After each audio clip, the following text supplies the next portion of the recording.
Hello and welcome to BW London podcast. So today I'll be talking about the Kardashian curse in regards to Tristan and Chloe, and I find it absolutely fascinating that nobody's making the link. I mean, I think I've seen one or two videos where they just talk about, what happens to the men in the Kardashian family. But for anybody who has seen any of my videos, my first one opens up about the Kardashian curse in regard to this topic. And my next three videos are about the ASTROWORLD, which again, it was like an isolated incident, and about Travis when it was completely about the Kardashians. It's extremely ritualistic, and feel free to go check out those videos. They're very short as well. Yeah, so the curse that is on these men, which is what gives these women their power, because they are witches, what gives them their power is the demise of men. They feed off of men. And this is something that Kris Jenner set up many years ago when her children were probably children. And that's why every man that they've got with, we've seen that. And their curse is always addiction, whether it be sex addiction, money and fame addiction, drug addiction. Either way, any man caught up in that family is going to suffer from an extreme addiction, and they're going to act crazy. We see Kanye right now acting crazy. Got models, moved in across the road. His creativity has been on a decline ever since he got with Kim, while elevating her, because that is what it is for, to elevate them. And right now, the Kardashians are doing so many rituals, hence the Donda. I've got a video on that, or it's mixed in with the ASTROWORLD one. Hence, ASTROWORLD itself. And this incident here is not an isolated incident of the man acting cursed. This isn't a ritual. This is cursed behavior. And Tristan is behaving cursed. I'm going to slip in a video that I saw where he explains when he broke up with whoever he was with before Chloe. When he explains it, it doesn't make sense. I can't remember whose video I saw it on. I'm going to find it because even that person describes how it doesn't make sense. Let's get into this. Lamar Odom, in a 2019 resurfaced interview that's basically gained major traction, is talking about how he fell in love with a black woman who really inspired him. These are his own words, and I'll put the interview within this video. And that the most inspirational black woman that he's been with, him perfect at his craft. Several dudes that play with me, but she gave me inspiration. You know what I'm saying? A black woman working like that's just as good as her craft and I'm as my craft. Taraji P. Henson, perfect at her craft and perfecting herself, and him as well. Everything was going great for them. And then the ending of the video was very bizarre of the interview, because he talks about how much in love he was with her, but then at the same time what he didn't, and described how perfect she is, and everything was great, and the romance was there, and we were falling in love, setting the scene and the story of what she can bring to me, what I'm inspired by. And then in the last 10 seconds just says, but she didn't know that I was also falling in love with another woman called Khloe Kardashian. Getting that, one of my inspiration, that's part of the inspiration for me going back to see her, getting back to LA, was one of the reasons why I kicked their ass that day. I didn't know how to tell her that I was falling in love with another woman named Khloe Kardashian. So yet again, number one, we're going to break this down because there's a lot to talk about. Lamar himself continuously in this interview talks about what she provides for him. Notice that. It talks about, how much inspiration that Taraji brought for him, what kind of service that she's bringing for him, and then the second point is for you to be talking about how inspirational you are from this black woman who has given you so much, only for you then to go to this white woman. It doesn't make any sense. There's no correlation here. Kind of makes me feel like you're faking it for the interview, or you're just completely confused. He does have regrets with how he dealt with the situation, which he also said as well. I'm sure everybody has regrets to some certain extent, but it's just a very bizarre interview. They're witches. They use potions. They use love spells.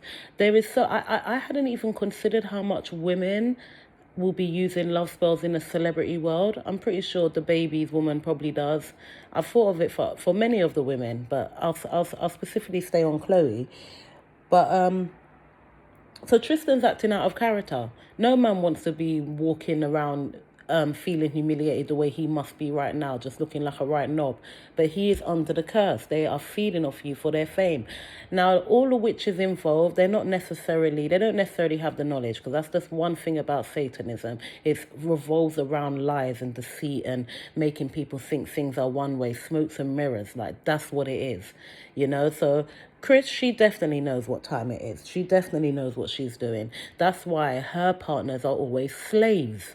Her first husband was a slave to her success. I believe he was sacrificed, but he was a slave for her success stepping up the ladder. Next man, the Jenner, complete slave. A complete slave. So he's now freed from his slavery with her, but he'll forever be cursed. But he's now freed from that. And as you can see, she now has a new slave, whatever his name is. And really and truly, she's probably just hoping that after their youth expires or somewhere within, I don't know, 35 plus, that her children get on the program, that men are just a slave and that's all they're needed for. And that is part of the Kardashian curse. You know? Scott, gone.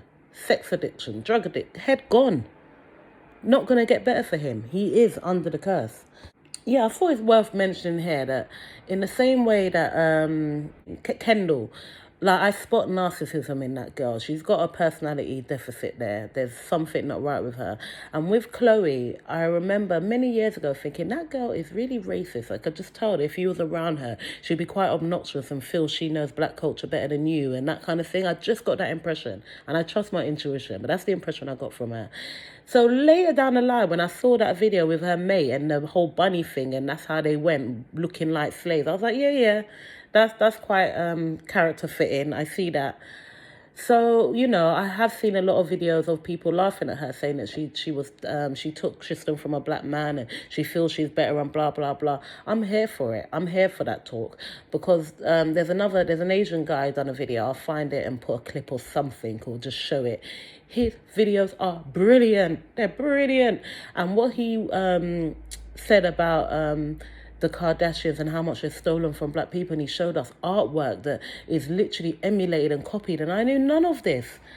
So, you know, that argument is to be said, which is outside of the curse, but it is a curse in itself, isn't it? In 2015, Kim self-proclaimed to have broken the internet with a photo shoot she did. What most people aren't aware of is that the photo shoot was a replica of an older portrait the same photographer had taken of a black artist back in 1976 for his photography book, Jungle Fever. I'm a man of artistic nature. In his own words, blacks are the premise of my work. I have a jungle fever. This white man's attempt to justify objectifying black women as exotic beings for the white male gaze is nothing new. Sarah Bartman was an enslaved African woman who was forced to leave Africa so she could forcefully be displayed in European circuses and zoos. They called it the sexual freak show attraction, where white people paid to watch her being forced to sing and dance. And for a higher cost, she was made available for private showings in the homes of rich white people. She later died from poverty, and white scientists used her dead body to compare it to a monkey. And afterwards, they displayed her body in a museum in Paris. Yet today, people are paying thousands of dollars to get a butt they credit to a white Armenian American woman, a figure that throughout history dehumanized black women. People also think that when they do braided hairstyles, they're inspired by the Kardashians. Kardashians at the moment, they're kind of like bringing them back into style. So trendy and so popular right now. Kim Kardashian to her sisters. Really trendy hairstyle. Kim K, Kylie Jenner, Madison Beer. It's because of Kim Kardashian. Kardashian style. Khloe Kardashian from Miss Kim Kardashian herself. Kim even goes out of her way to credit her inspiration to a white woman. Meanwhile, traditional African braids have been around for centuries. African slaves used cornrows as a way to escape slavery, which they would also hide rice and seeds into their braids. Throughout history, black people have constantly been ridiculed and mocked for this hairstyle. There were even laws created to ban black people from wearing braids in public. And to this day, black people still experience discrimination in school and workplaces for this hairstyle. So when people credit the Kardashians for this hairstyle, it's history repeating itself again, erasing the long history of black tradition and trauma. You can get on the cover of Forbes and be a young billionaire by selling the very feature, style, and swag that black women have always possessed but got called ghetto. It takes someone like Kylie Jenner to make big lips a thing when, you know, black girls have been walking around with big lips for forever. I almost feel like maybe white people are like running out of whiteness. Yeah, that's that really. Well, I'd add one more thing, the mental health side of this. These Kardashians, of course, are part of the inflicting mental health on people in terms, especially women in terms of body image and so forth. Chloe herself has been affected by this, you know, in terms of mental health and that. But I don't want to say much more because I don't feel much sympathy towards this situation. I really don't. So it is what it is. All right, well, thanks for listening.